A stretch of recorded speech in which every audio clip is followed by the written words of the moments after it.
안녕하세요. 사연동행입니다. 세상을 살다 보면 그 누구에게도 꺼내지 못한 이야기가 한둘쯤은 있죠. 이곳은 그런 마음들을 조용히 들어주는 작은 공간입니다. 구독은 공짜지만 그 마음은 참 귀하고 고맙습니다. 구독해주신다면 큰 힘이 될 거예요. 자, 그럼 오늘의 사연 시작합니다.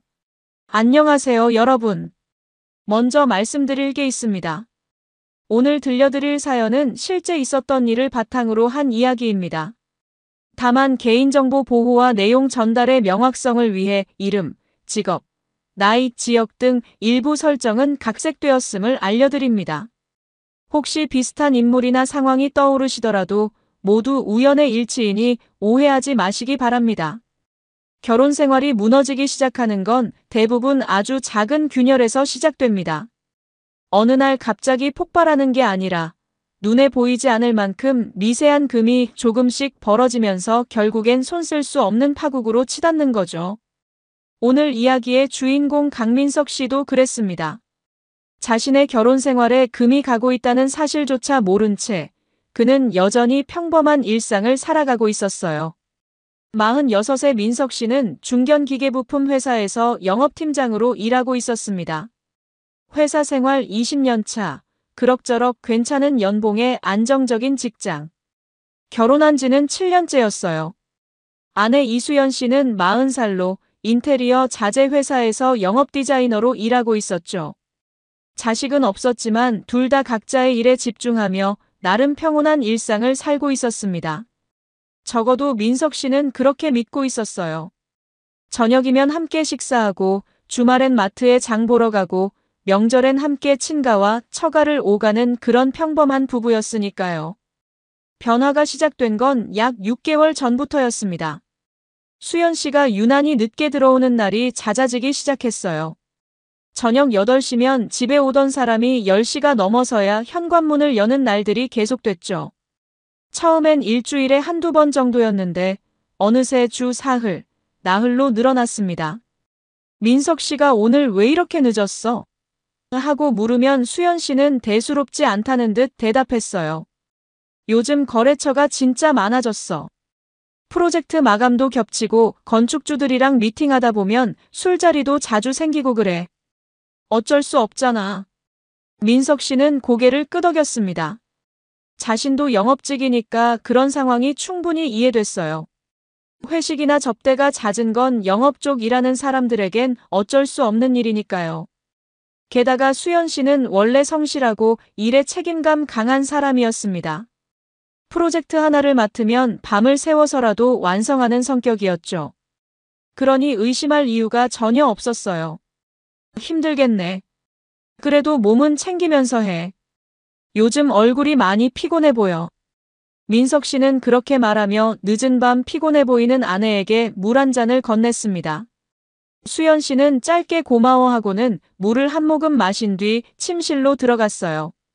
그런 날들이 반복됐죠. 일주일에 서너 번은 밤 11시가 넘어서야 집에 들어왔고 주말에도 긴급 미팅이 있다며 나가는 날이 잦았습니다. 어떤 날은 토요일 오후에 나가서 저녁 때까지 안 들어오기도 했어요. 민석 씨는 가끔 씁쓸한 생각이 들긴 했습니다. 결혼 초기엔 그렇게 다정하게 주말마다 같이 영화도 보고 외식도 하던 사이였는데 요즘은 얼굴 마주칠 시간조차 부족했으니까요. 수연 씨가 늦게 들어오는 날이면 민석 씨는 혼자 텔레비전을 보거나 책을 읽으며 시간을 보냈어요. 때론 그렇게 혼자 소파에 앉아 있다 보면 외로움이 밀려오기도 했죠. 하지만 민석 씨는 스스로를 다독였습니다. 우리도 이제 나이 먹으니까 각자 일로 바쁜 거지. 40 넘으면 다들 이렇게 살지 뭐. 신혼도 아니고. 주변 동료들도 비슷했어요. 맞벌이 부부들은 대부분 각자 바빠서 얼굴 보기 힘들다고 하소연했고 어떤 선배는 요즘 부부는 각방 쓰는 게 트렌드라며 농담처럼 말하기도 했습니다. 민석 씨는 그런 말들을 들으면서 자신의 결혼 생활도 그저 평범한 중년 부부의 모습이라고 생각했죠. 사랑이 식은 건 아니지만 그렇다고 신혼처럼 뜨겁지도 않은 미지근한 관계. 그게 결혼 7년 차의 현실이라고 믿었어요. 그런데 이상한 건 수연 씨의 태도였습니다. 예전엔 늦게 들어와도 오늘 회식 진짜 힘들었어. 부장님이 또 술 억지로 권하고 난리였다니까 하며 한참을 푸념하곤 했는데 요즘은 그런 말조차 없었어요. 그냥 피곤해라는 말만 남기고 샤워하고 자버렸죠. 민석 씨가 오늘 누구랑 미팅했어? 하고 물어봐도 그냥 거래처 사람들이라는 모호한 대답뿐이었습니다. 구체적인 이름이나 상황은 말하지 않았어요. 어느 날 저녁 민석 씨는 거실 소파에 앉아 텔레비전을 보고 있었습니다. 수연 씨는 또 늦는다며 아침에 문자를 보내왔죠. 민석 씨는 혼자 간단히 배달 음식을 시켜 먹으며 멍하니 화면을 바라봤어요. 텔레비전에선 어떤 드라마가 나오고 있었는데 마침 불륜 이야기가 흘러나왔습니다. 남편 몰래 바람 피우는 아내 이야기였죠. 화면 속 아내는 회식 때문에 늦는다며 거짓말을 하고 다른 남자를 만나러 나갔어요. 민석 씨는 피식 웃으며 채널을 돌렸습니다. 드라마는 드라마지. 우리 수연이가 그럴 리 없어. 하지만 그 순간 마음 한구석에서 작은 불안이 스멀스멀 기어 올라오는 걸 느꼈어요. 드라마 속 상황이 묘하게 자신의 현실과 겹쳐 보였거든요. 민석 씨는 고개를 저으며 그 감정을 애써 무시했습니다. 의심하고 싶지 않았으니까요. 수연 씨를 믿고 싶었고 자신의 결혼 생활이 여전히 괜찮다고 믿고 싶었어요. 그렇게 민석 씨는 자신도 모르게 다가오는 파국의 징조를 외면한 채 또 하루를 보냈습니다. 그렇게 불안을 애써 외면하며 지내던 어느 날 민석 씨에게 중요한 술자리 약속이 잡혔습니다. 회사에서 몇 달째 공들여온 신규 계약건이 있었는데 거래처 사장이 최종 결정을 앞두고 팀장님이랑 한잔하고 싶다며 직접 연락을 해온 거예요. 민석 씨는 이 계약이 성사되면 올해 실적에 큰 도움이 될 거란 걸 알고 있었죠. 그래서 거절할 수 없었습니다. 약속 당일 저녁 민석 씨는 강남의 한 고급 일식집에서 거래처 사장을 만났어요. 사장은 50대 중반쯤 되어 보이는 남자였는데 입만 열면 농담을 던지는 스타일이었습니다.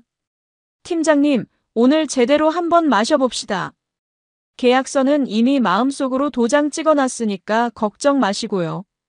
사장의 말에 민석 씨는 안도의 한숨을 내쉬며 웃었죠. 술잔이 오갔습니다. 맥주로 시작해서 소주로, 다시 위스키로 자리가 이어졌어요. 1시간쯤 지났을까요? 사장이 벌써 취기가 오른 얼굴로 민석 씨의 어깨를 툭툭 쳤습니다. 팀장님, 여기서 이러고 끝내면 아쉽잖아요. 노래방 한 타임 해야죠. 제가 단골 가는 데가 있는데 분위기 끝내줍니다. 민석 씨는 속으로 이거 길어지겠네 싶었지만 거절할 수 없었어요. 계약이 아직 완전히 마무리된 건 아니었으니까요. 그럼 잠깐만요 하며 따라 나섰습니다. 차를 타고 10분쯤 갔을까요? 도착한 곳은 화려한 네온사인이 번쩍이는 고급 노래방이었어요. 사장이 익숙한 듯 안내 데스크에 말을 걸었고 곧 둘은 넓은 룸으로 안내됐습니다. 고급스러운 소파와 대형 화면, 은은한 조명. 민석 씨는 이런 곳이 처음은 아니었지만 그래도 조금 어색했어요. 사장이 리모컨을 들고 신나는 노래를 틀더니 소리쳤습니다. 자, 이제 분위기 좀 살려볼까요? 그때였습니다. 노크 소리와 함께 룸문이 열리더니 여자 셋이 들어왔어요. 이른바 도우미들이었죠. 모두 화려한 메이크업에 몸에 딱 붙는 드레스를 입고 있었습니다. 민석 씨는 순간 당황했어요. 이런 자리가 불편했거든요. 하지만 사장은 전혀 개의치 않는다는 듯 활짝 웃으며 손뼉을 쳤습니다. 자, 여러분 어서 오세요. 오늘 우리 팀장님 접대 좀 제대로 해주세요. 여자들이 소파 양옆으로 자리를 잡았습니다. 한 명은 사장 옆에, 다른 한 명은 민석 씨 옆에 자연스럽게 앉았어요. 민석 씨 옆에 앉은 여자는 30대 후반쯤 되어 보였는데 짙은 향수 냄새가 코를 찔렀습니다. 여자는 능숙한 손놀림으로 맥주를 따르며 말을 걸었죠. 팀장님, 회사 어디 다니세요? 되게 점잖아 보이시는데요. 민석 씨는 어색하게 웃으며 대충 얼버무렸어요. 그냥 작은 회사 다닙니다. 시간이 흐르면서 분위기는 점점 더 무르익었습니다. 사장은 신나게 노래를 부르고 있었고 여자들은 계속해서 술을 따라주며 분위기를 띄웠어요. 민석 씨는 최대한 예의 바르게 대응하면서도 선을 지키려고 애썼습니다. 결혼 반지가 낀 손을 의도적으로 보이게 하기도 했죠. 하지만 옆에 앉은 여자는 전혀 개의치 않는 듯 했어요. 한참 후 사장이 화장실에 간 사이였습니다. 민석 씨 옆에 여자가 갑자기 몸을 바짝 붙이며 속삭였어요. 팀장님, 우리 2차 가요. 이런 밤에 그냥 집에 가면 아쉽잖아요.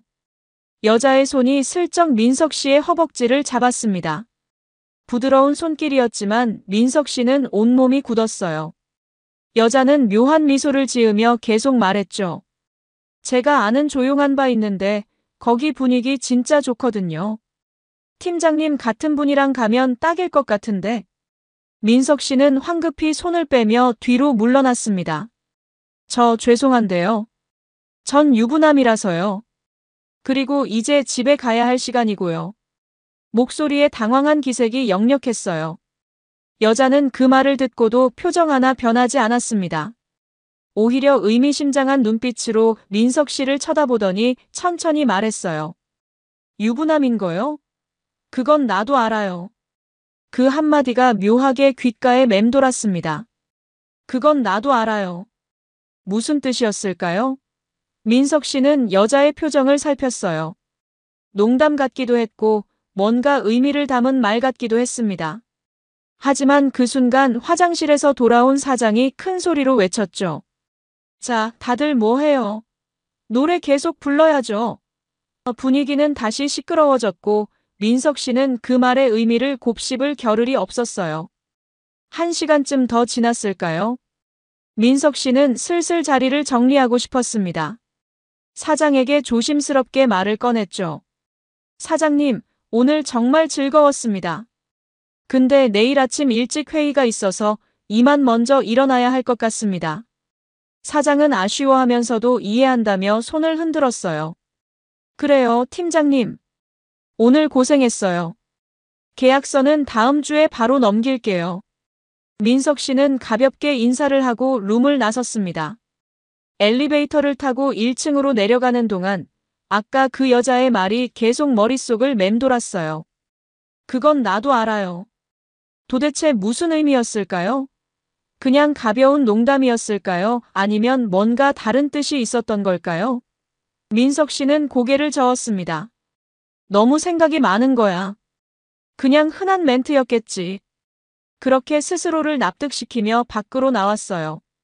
찬 공기가 얼굴을 때렸고 민석 씨는 깊게 숨을 들이마셨습니다. 집에 가고 싶었어요. 빨리 이 불편한 기분을 떨쳐내고 싶었죠.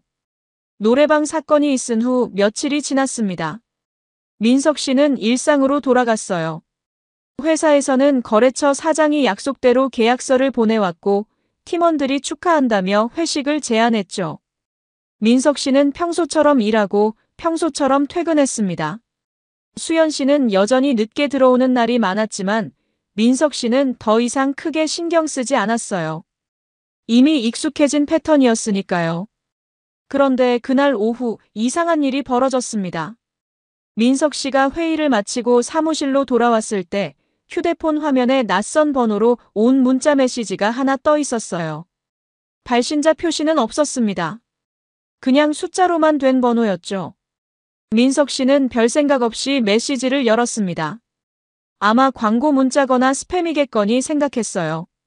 하지만 화면에 뜬 문장을 보는 순간 민석 씨의 손가락이 멈췄습니다.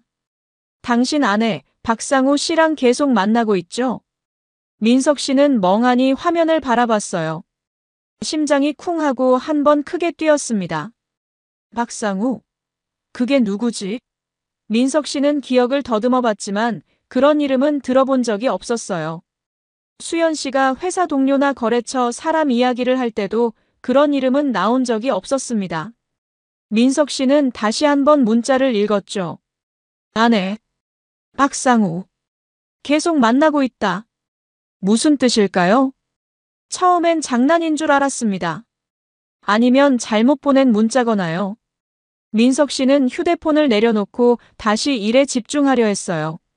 하지만 자꾸만 그 문자가 신경 쓰였습니다. 당신 아내. 분명히 자기를 특정해서 보낸 메시지였어요. 잘못 보낸 게 아니었습니다. 민석 씨는 다시 휴대폰을 들고 그 번호를 눌러봤어요. 전화를 걸어볼까 하는 생각이 스쳤지만 망설여졌습니다. 만약 정말 장난이라면 괜히 신경 쓰는 꼴이 될 테니까요. 결국 민석 씨는 아무 답도 하지 않고 그냥 문자를 지워버렸습니다. 누가 장난치는 거겠지.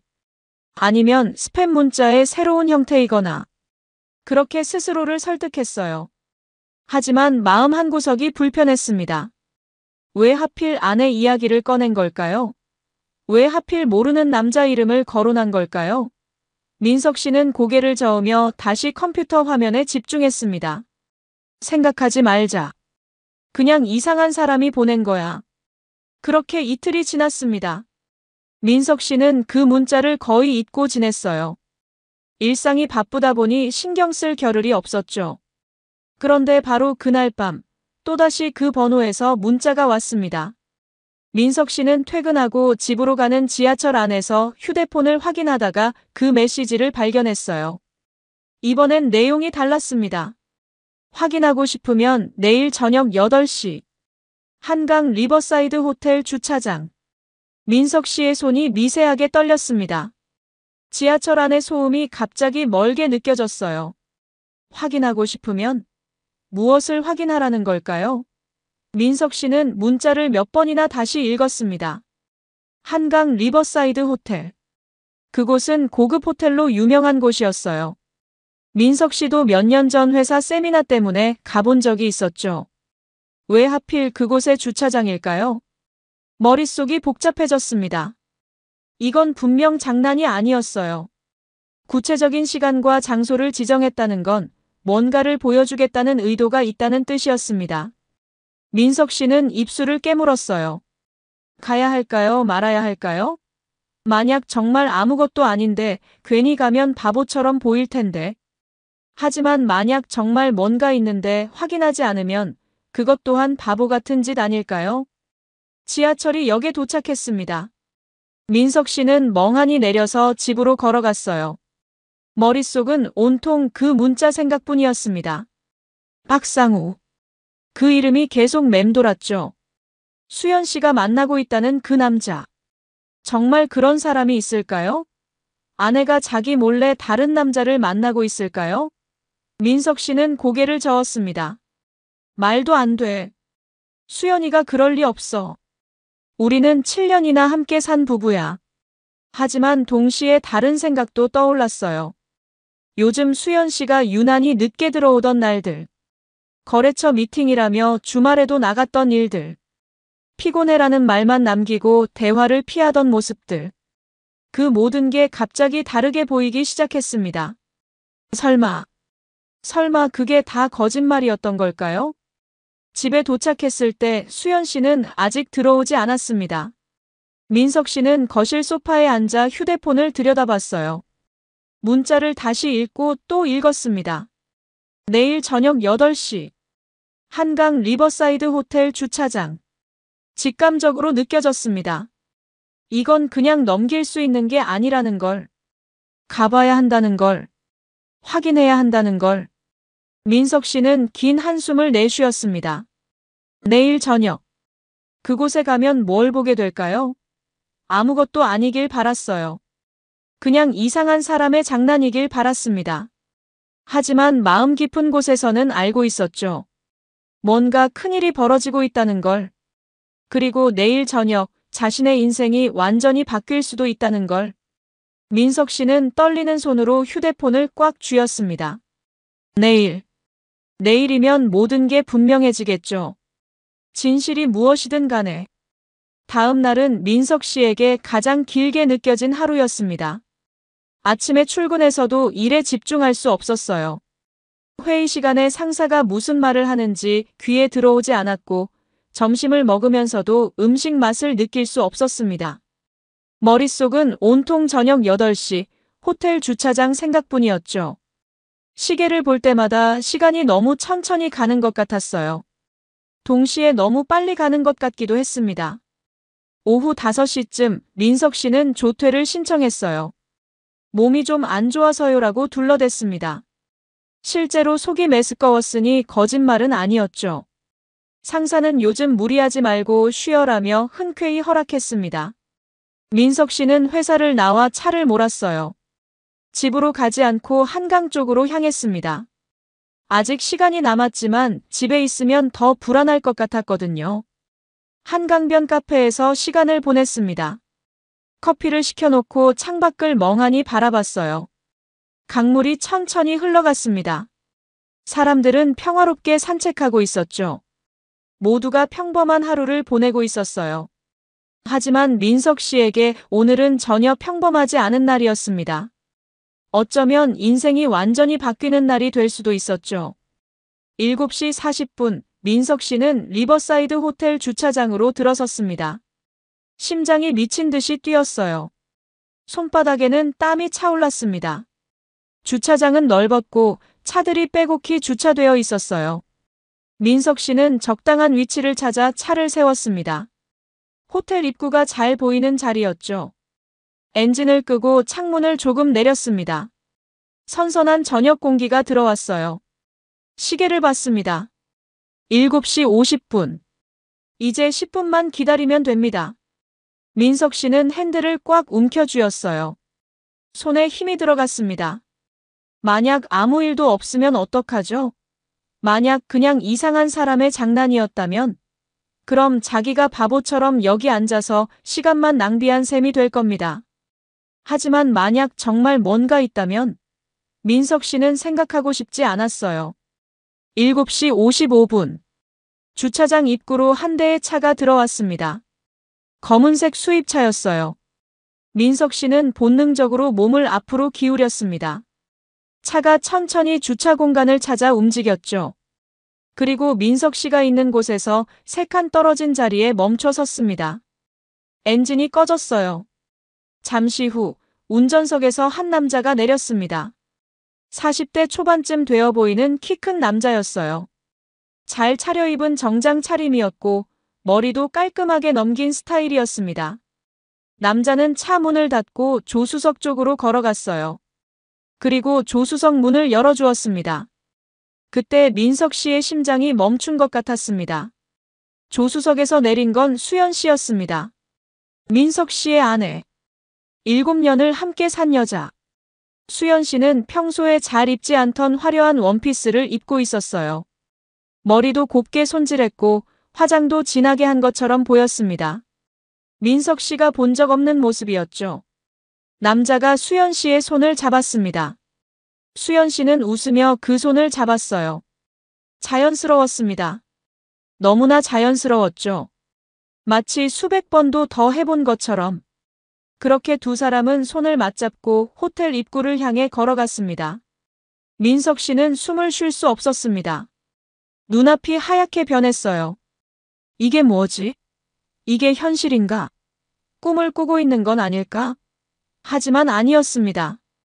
너무나 선명한 현실이었어요. 수연 씨가 저기 있습니다.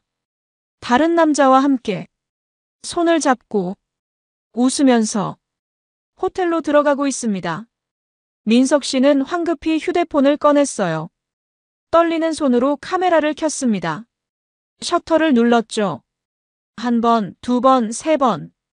두 사람이 호텔 입구로 사라지기 직전까지 계속 사진을 찍었습니다. 증거가 필요했어요. 이게 환상이 아니라는 증거. 이게 정말 일어난 일이라는 증거. 두 사람이 호텔 안으로 완전히 사라졌습니다. 민석 씨는 그대로 차 안에 앉아 있었어요. 움직일 수 없었습니다.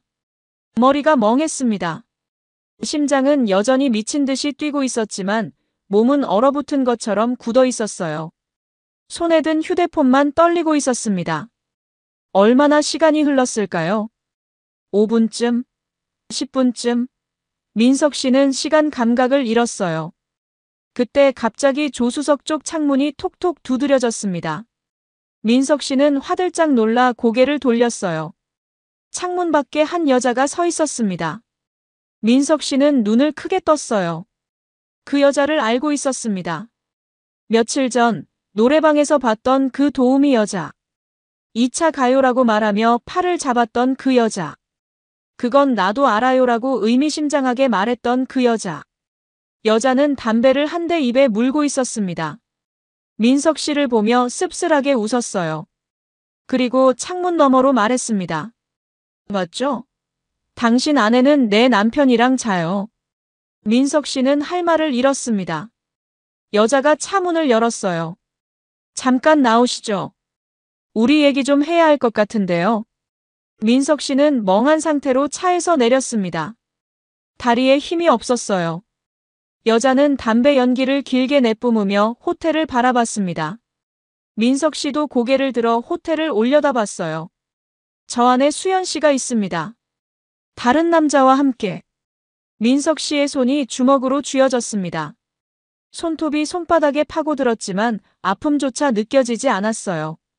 그저 분노와 배신감만이 온몸을 휘감았습니다. 여자는 담배를 천천히 빨아들이더니 연기를 길게 내뿜었습니다. 주차장의 차가운 공기 속에서 담배 연기가 하얗게 피어올랐어요. 민석 씨는 그 모습을 멍하니 바라보고 있었습니다. 머릿속이 혼란스러웠어요. 지금 무슨 일이 벌어지고 있는 걸까요? 이 여자는 왜 여기 있는 거죠? 그리고 방금 한 말은 도대체 무슨 의미인가요? 여자가 먼저 입을 열었습니다. 저 윤채린이에요. 38. 그 남자, 아까 당신 아내랑 호텔로 들어간 그 남자요. 박상우. 제 남편이에요. 목소리는 담담했지만 그 속에 깔린 감정은 결코 평온하지 않았어요. 민석 씨는 입을 벌린 채 여자를 바라봤습니다. 남편? 저 남자가 이 여자의 남편이라고요? 채린이 계속 말했습니다. 지금 이혼 소송 중이에요. 제가 소송 걸었죠. 작년 여름부터 외도 증거 잡기 시작했고 올해 초에 변호사 선임했어요. 근데 그 자식이 끝까지 발뺌하더라고요. 증거가 더 필요했죠. 채린은 담배를 한 번 더 빨았습니다. 붉은 불빛이 어둠 속에서 깜빡였어요. 민석 씨는 가까스로 목소리를 냈습니다. 그럼 그날 노래방에서 왜 나한테? 말이 제대로 나오지 않았어요. 목구멍이 바짝 말라 있었습니다. 채린이 쓴웃음을 지었죠. 당신 아내가 누군지 알아보려고 했어요. 상우 그 자식 휴대폰에서 이름 없이 저장된 번호가 있더라고요. 통화 기록 보니까 자주 연락하는 게 보였죠. 사설 탐정 고용해서 뒤쫓게 했는데 당신 아내더라고요. 민석 씨는 비틀거렸습니다. 채린이 재빨리 그의 팔을 잡아줬어요. 괜찮아요? 민석 씨는 고개를 저었습니다. 괜찮을 리 없었죠. 아무것도 괜찮지 않았어요. 채린이 계속 설명했습니다. 그날 노래방 우연이 아니었어요. 당신 회사 알아내서 일부러 그 자리에 배치된 거예요. 당신 얼굴도 확인하고 어떤 사람인지 보고 싶었거든요. 민석 씨는 그제야 이해했습니다. 그날 채린이 했던 말들. 2차 가요. 그건 나도 알아요. 그게 다 계획된 거였어요. 민석 씨를 시험하려던 거였죠. 만약 민석 씨가 그날 채린의 제안을 받아들였다면 민석 씨는 생각하기도 싫었어요. 그 여자가 내 가정을 박살냈어요. 채린의 목소리가 갑자기 낮아졌습니다. 분노가 섞여 있었죠. 우리 결혼한 지 12년 됐어요. 아이도 있어요. 초등학교 4학년 딸이요. 근데 그 자식이 작년부터 바람을 피우기 시작했죠. 처음엔 몰랐어요. 회사 일이 바쁘다고 야근한다고 했으니까요. 근데 이상했어요. 너무 자주 늦게 들어오고 주말에도 일한다고 나가고. 민석 씨는 온몸에 소름이 돋았습니다. 그건 수연 씨가 했던 말과 똑같았어요. 거래처 미팅, 프로젝트 마감, 술자리. 다 똑같은 핑계였던 겁니다. 채린이 담배를 바닥에 던지고 발로 비볐어요. 어느 날 그 자식 차에서 영수증을 발견했어요.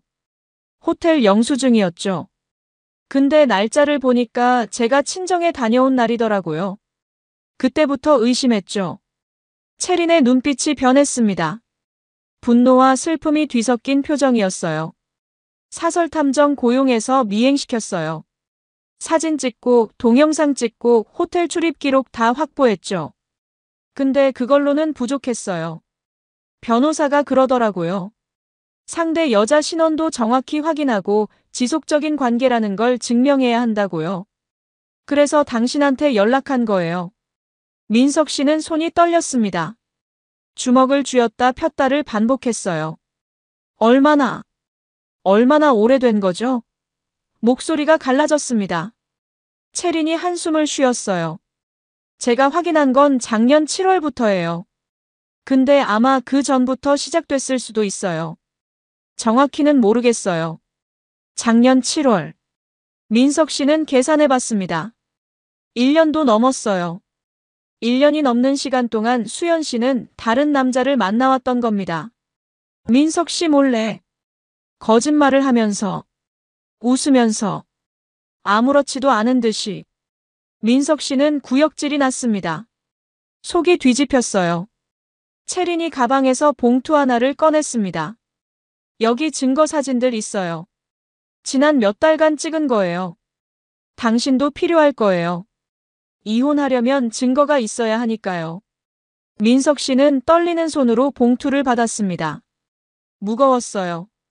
물리적인 무게가 아니라 그 안에 담긴 진실의 무게가 무거웠죠. 채린이 민석 씨의 어깨에 손을 얹었습니다. 저도 처음엔 믿고 싶지 않았어요. 우리 남편이 그럴 리 없다고 생각했죠. 근데 현실이었어요. 당신도 마찬가지예요. 지금은 충격적이겠지만 받아들여야 해요. 그래야 다음 단계로 넘어갈 수 있어요. 민석 씨는 고개를 들어 호텔을 올려다봤습니다. 수많은 창문에 불빛이 켜져 있었어요. 저 중 하나에 수연 씨가 있을 겁니다. 박상우와 함께. 지금 이 순간에도 민석 씨의 눈에서 뜨거운 것이 흘러내렸습니다. 눈물이었어요. 분노의 눈물인지 슬픔의 눈물인지 구분이 안 됐습니다. 그냥 멈출 수 없이 흘러내렸죠. 채린이 조용히 말했습니다. 울어도 돼요. 저도 많이 울었어요. 근데 이제 우는 건 그만해야 해요. 이제 싸워야 하거든요. 저 사람들한테 대가를 치르게 해야 해요. 채린의 눈빛은 단호했습니다. 체념이 아니라 결연함이 보였어요. 민석 씨는 눈물을 닦았습니다. 채린의 말이 맞았어요.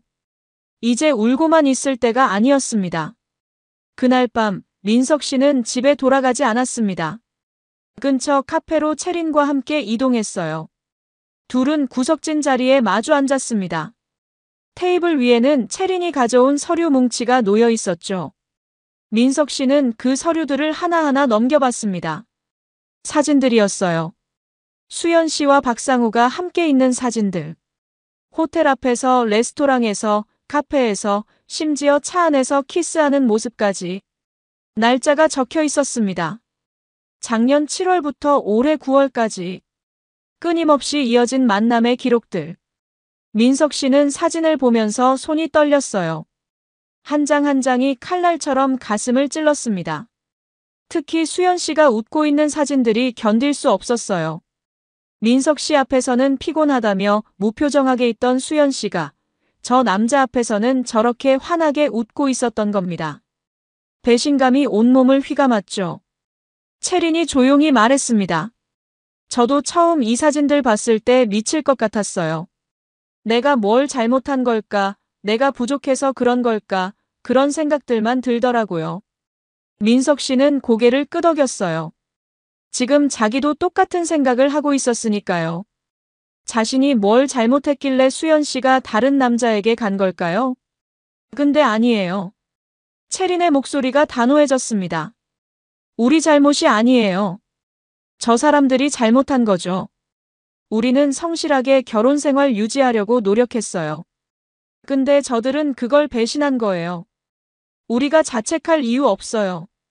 채린의 말에 민석 씨는 조금 정신이 들었습니다. 맞아요. 자기 잘못이 아니었어요. 채린이 서류를 정리하며 말했습니다. 저는 이미 변호사 선임했어요. 이혼 소송이랑 상간자 소송 같이 준비하고 있죠. 당신도 변호사 구해야 해요. 그리고 증거 더 모아야 하고요. 민석 씨는 멍한 표정으로 물었습니다. 상간자 소송이요? 채린이 설명했습니다. 배우자 있는 사람과 부적절한 관계를 맺은 제3자에게 손해배상을 청구하는 거예요. 쉽게 말하면 당신은 박상우한테 소송 걸고 저는 당신 아내한테 소송 거는 거죠. 둘 다 남의 가정을 파괴한 책임이 있으니까요. 민석 씨는 천천히 고개를 끄덕였습니다. 법적으로 대가를 치르게 하는 거군요. 저는 이미 탐정 통해서 증거 많이 모았어요. 근데 당신도 추가로 증거 확보하면 좋아요. 당신 아내 휴대폰 문자 기록, 통화 내역, 카드 사용 내역 같은 거요. 호텔이나 모텔 결제 기록 있으면 더 좋고요. 채리는 수첩을 꺼내 메모하면서 설명했습니다. 이미 여러 번 변호사와 상담한 사람답게 정확하고 체계적이었어요. 민석 씨는 생각해봤습니다. 수연 씨의 휴대폰. 비밀번호를 알고 있었어요. 결혼 기념일이었죠. 아직 바꾸지 않았을까요? 그리고 카드 사용 내역도 확인할 수 있었습니다. 가족 카드를 같이 쓰고 있었으니까요. 민석 씨는 채린을 바라봤어요. 제가 할 수 있는 거 다 해볼게요. 증거 더 모으겠습니다. 채린이 만족스러운 표정으로 고개를 끄덕였습니다. 좋아요. 그리고 저희 변호사 괜찮아요. 이런 케이스 많이 다뤄본 분이에요. 당신도 같은 변호사 쓰면 어때요? 우리 케이스가 연결돼 있으니까 같이 진행하는 게 효율적일 거예요. 민석 씨는 잠시 생각했습니다. 채린 말이 맞았어요. 어차피 같은 사건이니까 함께 진행하는 게 나을 것 같았죠. 그럼 그렇게 하죠. 변호사님 연락처 주시겠어요? 채린이 명함을 꺼내 민석 씨에게 건넸습니다. 내일 당장 연락해서 상담 받아보세요. 증거 가지고 가면 돼요. 오늘 찍은 사진들이랑 제가 준 자료들 말이에요. 민석 씨는 명함을 받아 지갑에 넣었어요. 그리고 채린을 바라봤습니다. 왜 저한테 이렇게 도움을 주시는 거예요? 사실 저는 그냥 당하기만 한 사람인데. 채린이 쓴웃음을 지었습니다. 우리 둘 다 피해자예요. 같은 처지죠. 그리고 혼자 싸우는 것보다 같이 싸우는 게 나아요. 저 사람들도 둘이서 우릴 배신했잖아요. 우리도 힘을 합쳐야죠. 민석 씨는 가슴이 뭉클했습니다. 채린의 말이 맞았어요. 둘 다 같은 상처를 받은 사람들이었습니다. 혼자였다면 어떻게 해야 할지 막막했을 거예요. 하지만 채린이 이렇게 구체적으로 방향을 제시해주니까 조금이나마 정신을 차릴 수 있었죠. 채린이 커피를 한 모금 마시고 말했습니다. 그 사람들 남의 인생 망가뜨린 데가 법으로 확실하게 받게 해요. 위자료도 받아내고 사회적으로도 책임지게 만들어야 해요. 그래야 우리도 다시 시작할 수 있어요. 채린의 눈빛에는 확고한 결의가 담겨 있었습니다. 민석 씨도 고개를 끄덕였어요. 네. 끝까지 가보겠습니다. 그 말과 함께 민석 씨는 주먹을 꽉 쥐었습니다. 이제 싸울 준비가 됐어요. 수연 씨와 박상우가 저지른 일에 대한 대가를 반드시 치르게 할 겁니다. 민석 씨는 더 이상 당하기만 하는 사람이 아니었습니다. 이제는 맞서 싸울 사람이었죠. 채린과 함께라면 할 수 있을 것 같았어요. 두 사람은 서로를 바라보며 조용히 고개를 끄덕였습니다. 복수가 아니라 정의를 위한 싸움. 그게 이제 시작되는 겁니다. 민석 씨와 채린은 증거를 모으는 데 집중했습니다. 민석 씨는 수연 씨가 집을 비운 날 조심스럽게 그녀의 휴대폰을 확인했어요. 비밀번호는 아직 그대로였습니다. 결혼 기념일. 민석 씨는 쓴웃음을 지었죠. 결혼 기념일을 비밀번호로 쓰면서 바람을 피우다니. 휴대폰 안에는 예상대로 박상우와 주고받은 문자들이 가득했습니다. 오늘 보고 싶어. 당신 생각에 잠이 안 와. 우리 언제쯤 자유로워질까? 민석 씨는 하나하나 스크린샷을 찍었어요. 손이 떨렸지만 참았습니다. 카드 사용 내역도 확인했습니다. 수연 씨는 개인 카드로 호텔비를 여러 번 결제했더군요. 민석 씨가 모르는 날짜들이었어요. 분명 거래처 미팅이라며 나갔던 날들이었죠. 민석 씨는 그 내역들을 모두 출력했습니다. 증거는 충분했어요. 며칠 후 드디어 네 사람이 한자리에 모이는 날이 왔습니다. 변호사 사무실에서 첫 대면을 하기로 한 거예요. 민석 씨는 아침부터 긴장됐습니다. 정장을 차려입고 거울을 봤어요. 야윈 얼굴이 비쳤습니다. 지난 며칠간 제대로 먹지도 자지도 못했거든요. 하지만 눈빛만큼은 흔들리지 않았어요. 오늘은 반드시 또렷한 정신으로 임해야 했습니다. 변호사 사무실은 강남의 한 빌딩 10층에 있었습니다. 민석 씨가 도착했을 때 채린이 이미 와 있었어요. 채린도 깔끔한 정장 차림이었습니다. 두 사람은 짧게 눈인사를 나눴죠. 변호사가 나와서 안내했습니다. 안으로 들어가시죠. 상대편도 곧 도착할 겁니다. 회의실은 넓었습니다. 긴 테이블이 중앙에 놓여 있었고 양쪽에 의자들이 배치돼 있었어요. 민석 씨와 채린은 한쪽에 나란히 앉았습니다. 변호사는 맨 끝자리에 앉아 서류를 정리했죠. 시간이 흘렀습니다. 5분, 10분. 민석 씨는 손목시계를 계속 확인했어요. 심장이 빠르게 뛰었습니다. 그때 회의실 문이 열렸습니다.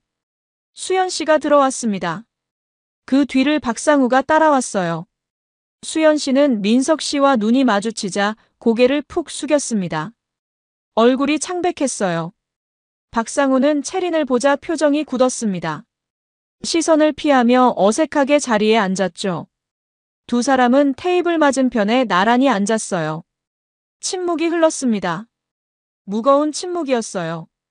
아무도 먼저 말을 꺼내지 않았습니다. 민석 씨는 수연 씨를 바라봤어요. 7년을 함께 산 여자. 사랑한다고 말했던 여자. 민석 씨를 배신한 여자. 수연 씨는 여전히 고개를 숙이고 있었습니다. 손가락을 계속 만지작거렸어요. 긴장한 게 보였죠. 박상우는 테이블 위의 서류를 힐끔힐끔 쳐다봤습니다. 40대 초반의 남자. 채린의 남편. 수연 씨의 불륜 상대. 민석 씨는 그를 처음 제대로 봤어요. 호텔 주차장에선 멀리서만 봤었죠. 가까이서 보니 평범한 남자였습니다. 특별히 잘생기지도 못생기지도 않은 그저 평범한 중년 남자. 이런 사람 때문에 자기 결혼 생활이 무너졌다는 게 믿기지 않았어요. 변호사가 입을 열었습니다. 자, 그럼 시작하겠습니다. 오늘은 양측이 처음 만나는 자리니까 상황을 정리하고 앞으로의 절차에 대해 설명하는 시간으로 하겠습니다. 변호사는 서류를 펼치며 담담하게 말했어요. 강민석 씨와 윤채린 씨는 각각 배우자의 불륜 행위에 대해 이혼 및 상간자 소송을 제기할 예정입니다. 증거는 충분히 확보된 상태고요. 수연 씨가 작게 흐느꼈습니다. 어깨가 떨렸어요. 하지만 민석 씨는 아무 감정도 느껴지지 않았습니다. 예전 같았으면 달려가서 안아줬을 거예요. 울지 말라고 괜찮다고 말했겠죠. 하지만 지금은 아니었습니다. 저 눈물이 진심인지조차 의심스러웠어요. 채린이 말했습니다. 목소리는 차갑고 단호했어요. 나는 박상우와 이혼 진행 중이에요. 소송은 이미 법원에 접수됐고요. 그리고 당신. 채린이 수연 씨를 쳐다봤습니다. 당신한테도 상간자 소송 걸 거예요. 남의 가정 파괴한 데가 법적으로 책임지게 할 겁니다. 수연 씨는 고개를 더 숙였습니다. 죄송합니다. 떨리는 목소리였어요. 정말 죄송해요. 하지만 채린은 냉담했습니다. 죄송하다고 끝날 일이 아니에요. 당신 때문에 내 딸이 아빠 없이 자라게 생겼어요. 당신 때문에 우리 가족이 무너졌다고요. 박상우가 입을 열었습니다. 채린아, 그게. 말 붙이지 마. 채린이 차갑게 끊었어요. 당신이랑 할 얘기 없어. 변호사 통해서만 연락할 거야. 박상우는 입을 다물었습니다. 민망한 표정이었죠. 민석 씨도 수연 씨를 바라봤습니다. 수연 씨가 조심스럽게 고개를 들었어요. 눈이 마주쳤습니다. 수연 씨의 눈에는 눈물이 가득했어요. 민석아, 말 마라. 민석 씨가 조용히 말했습니다. 목소리는 낮았지만 단호했어요.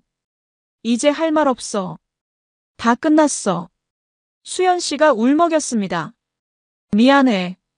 정말 미안해. 나도 어쩌다 보니. 어쩌다. 민석 씨가 쓴웃음을 지었습니다.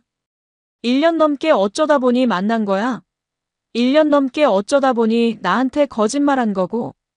수연 씨는 대답하지 못했어요. 변호사가 개입했습니다. 감정적인 대화는 도움이 안 됩니다. 사실관계 확인만 하고 넘어가죠. 변호사는 서류를 가리키며 물었어요. 이수연 씨, 박상우 씨와의 부적절한 관계를 인정하십니까? 수연 씨는 떨리는 목소리로 대답했습니다. 네, 인정합니다. 박상우 씨도 마찬가지입니까? 네. 박상우도 작게 대답했어요. 채린이 다시 말했습니다. 당신도 이혼하게 될 거예요, 이수연 씨. 강민석 씨가 이혼 소송 제기할 테니까. 다만 하나는 알아둬요. 우리는 피해자예요. 우리가 잘못한 게 아니라 당신들이 잘못한 거라고요. 채린의 말에는 확신이 담겨 있었습니다. 민석 씨는 조용히 한마디만 했습니다. 끝까지 가겠습니다. 그 말에는 모든 게 담겨 있었어요. 이혼도 소송도 복수도. 더 이상 물러서지 않겠다는 결의. 수연 씨는 그 말을 듣고 얼굴을 손으로 가렸습니다. 흐느끼는 소리가 회의실에 울렸죠. 변호사가 회의를 마무리했습니다. 오늘은 여기까지 하겠습니다. 정식 소장은 다음 주에 접수될 예정이고요. 재판 일정은 법원에서 통보할 겁니다. 네 사람은 일어났습니다. 민석 씨와 채린이 먼저 밖으로 나갔어요. 뒤에서 수연 씨의 울음소리가 들렸지만 민석 씨는 뒤돌아보지 않았습니다. 이제 더 이상 그럴 이유가 없었으니까요. 재판 날짜가 잡혔습니다. 민석 씨와 채린은 같은 날 각자의 소송을 진행했어요. 오전에는 채린의 이혼 소송과 수연 씨에 대한 상간자 소송, 오후에는 민석 씨의 이혼 소송과 박상우에 대한 상간자 소송이 예정돼 있었죠. 법정은 생각보다 작고 차가웠습니다. 민석 씨는 방청석에 앉아 채린의 재판을 먼저 지켜봤어요. 판사가 입장하고 재판이 시작됐습니다. 변호사는 준비한 증거들을 하나씩 제출했어요. 호텔 출입 기록, 사진들, 문자 메시지 내역, 카드 사용 내역. 모든 게 명백했습니다. 박상우와 수연 씨의 분류는 1년 이상 지속됐고 그 과정에서 배우자들을 속였다는 사실이 낱낱이 드러났죠. 수연 씨는 증인석에 앉아 고개를 숙이고 있었어요. 변호사가 질문을 던질 때마다 작은 목소리로 네, 맞습니다라고 대답했습니다. 판사가 물었습니다. 피고는 원고의 배우자와 부적절한 관계를 맺었다는 사실을 인정합니까? 수연 씨는 떨리는 목소리로 대답했어요. 인정합니다. 판사는 서류를 검토하며 고개를 끄덕였습니다. 증거가 명백하군요. 피고의 행위는 원고의 혼인 생활을 파탄시킨 불법 행위로 인정됩니다. 오후 재판도 비슷하게 진행됐습니다. 이번에는 민석 씨가 원고석에, 박상우가 피고석에 앉았어요. 박상우는 정장을 단정하게 차려입었지만 얼굴은 초췌했습니다. 변호사는 민석 씨가 수집한 증거들을 제출했죠. 휴대폰 메시지, 호텔 사진, 카드 내역. 박상우도 모든 사실을 인정할 수밖에 없었어요. 판사는 최종 판결을 내렸습니다. 피고 박상우는 원고 강민석의 배우자와 지속적인 불륜 관계를 유지하며 원고의 혼인 관계를 파탄시켰습니다. 이에 피고는 원고에게 위자료 3천만 원을 지급하라. 판사가 의사봉을 내리쳤어요. 민석 씨는 깊은 숨을 내쉬었습니다. 끝났어요. 법적으로 박상우의 책임이 인정된 겁니다. 수연 씨와의 이혼 소송도 마무리됐습니다. 판사는 수연 씨의 불륜 행위를 명백한 이혼 사유로 인정했고 재산 분할 청구는 기각했어요. 수연 씨는 아무것도 가져갈 수 없었습니다. 법정을 나서는 수연 씨의 뒷모습은 처량했어요. 하지만 민석 씨는 더 이상 연민을 느끼지 않았습니다. 그건 수연 씨가 스스로 선택한 결과였으니까요. 재판이 끝난 건 시작에 불과했습니다. 소문은 빠르게 퍼졌어요. 민석 씨의 회사에도, 수연 씨의 회사에도, 박상우의 회사에도 불륜과 소송 이야기가 삽시간에 퍼져나갔죠. 수연 씨의 회사에서는 중요한 프로젝트가 줄줄이 취소됐습니다.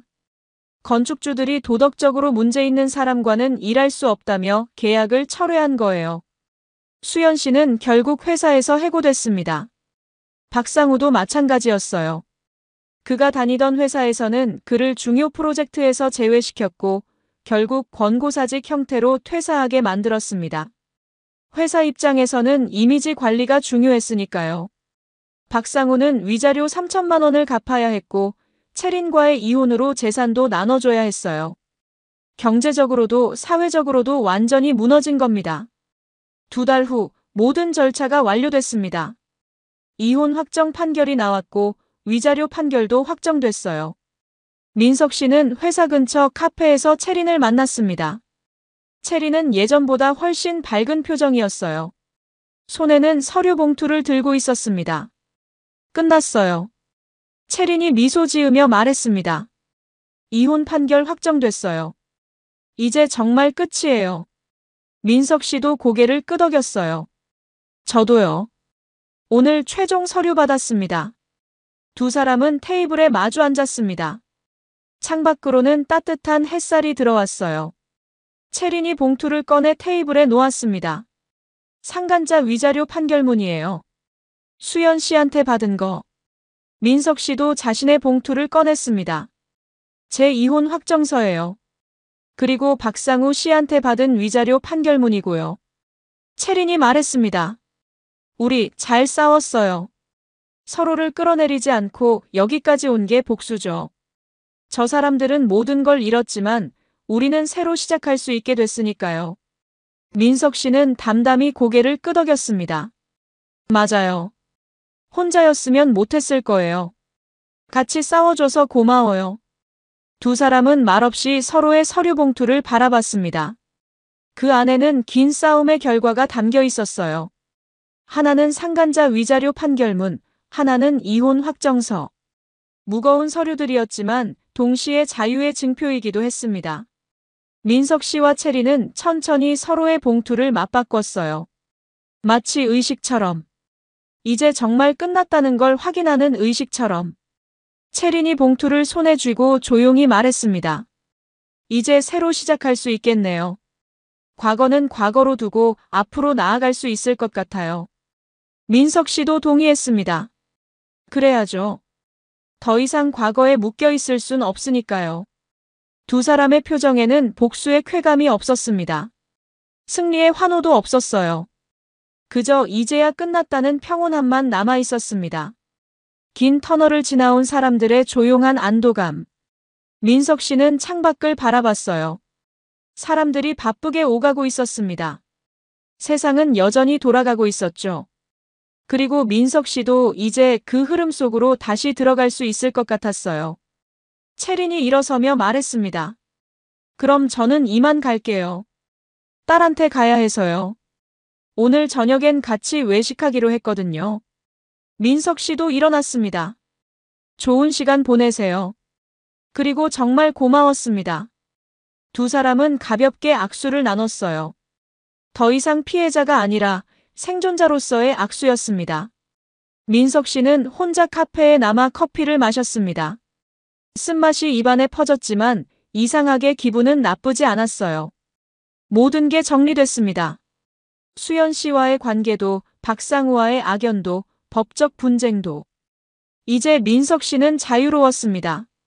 상처는 아직 남아 있었지만 시간이 지나면 아물 거예요. 민석 씨는 깊게 숨을 들이마셨습니다. 그리고 조용히 미소 지었습니다. 새로운 시작을 위한 미소였죠. 여러분, 오늘 사연 어떻게 들으셨나요?